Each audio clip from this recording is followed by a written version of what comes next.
Qu'est-ce que vous avez appris sur vous-même pendant ces quelques mois d'estive, avec du recul? Absolument rien. Rien. C'est pas ce que vous étiez allé chercher? Non, c'était pas une quête, c'était pas une profonde quête, retour sur moi-même, quête introspective. C'était plutôt, ça se passait à l'extérieur. Il y a toujours ce rapport, le dedans et le dehors, lorsque l'on fait une expérience, mais c'était pas une quête intérieure. Par contre, j'ai découvert la réalité, enfin, j'ai entrevu la réalité de ces paysans d'altitude. Et puis j'ai pu voir que leur réalité est très complexe et qu'on a de la peine à résoudre toutes ces problématiques qui les touchent.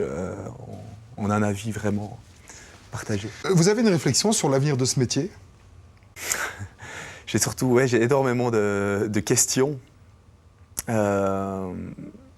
de questionnements qui m'ont alimenté vraiment durant tout l'été, à se demander justement ces paysans qui sont perfusés économiquement, qui touchent des aides, des subsides, qui sont manipulés politiquement. Il y a toujours des combats qui dépassent à peu près tout le monde. Et comment est-ce possible de continuer à survivre dans ce domaine? Alors, il y a différentes réponses qui sortent de l'ordre de l'agrotourisme, faire de la vente directe, faire des initiatives comme ça qui sont très fortes et très porteuses. C'est ce que font d'ailleurs les jumeaux qu'on a vu dans le reportage de Gilles Perret.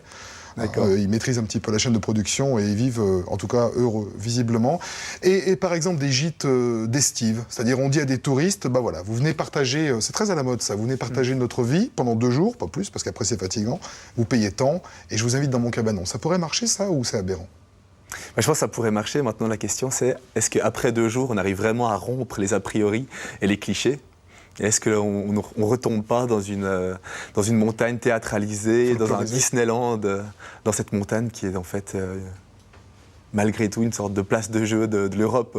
On vient la consommer le jour de soleil et puis on repart. Et c'est pas sûr qu'au niveau des représentations et de la compréhension réciproque, on fasse beaucoup de progrès avec ce genre de méthodes. Par contre, pour la survie des paysans, ça paraît vraiment être une très très bonne piste. Ouais. Donc c'est une piste à explorer, et plutôt que d'essayer de vivre la vie de berger quand on n'en a pas les capacités, bah, le mieux c'est de partir en voyage avec vous, grâce à vos mots, grâce à votre plume. Je rappelle le titre de votre livre, Estive, paru aux éditions Zoé. C'est une maison d'édition suisse. Merci beaucoup, Blaise Hoffmann.